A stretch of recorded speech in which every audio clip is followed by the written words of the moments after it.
ಸ್ನೇಹಿತರೆ ನಮಸ್ಕಾರ. ಸಾಮಾನ್ಯ ಜ್ಞಾನದಲ್ಲಿ ಬರುವಂಥ ಅತ್ಯಂತ ಪ್ರಮುಖ ಪ್ರಶ್ನೆಗಳ ಕುರಿತಾಗಿ ನೋಡುವುದಾದರೆ,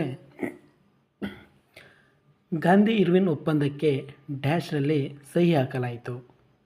ಈ ಗಾಂಧಿ ಇರ್ವಿನ್ ಒಪ್ಪಂದ ಏನಪ್ಪ ಅಂತಂದ್ರೆ 1931ರಲ್ಲಿ ಸಹಿ ಹಾಕಲಾಯಿತು. ಆಯ್ಕೆ 2 ಸರಿಯಾದಂಥ ಉತ್ತರ ಆಗಿದೆ.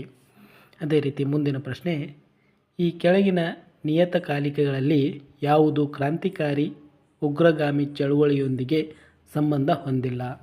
ಆಯ್ಕೆಗಳು ನೋಡುವುದಾದರೆ ಸಂಧ್ಯಾ, ಯುಗಾಂತರ, ಗದ್ದಾರ, ಯಂಗ್ ಇಂಡಿಯಾ.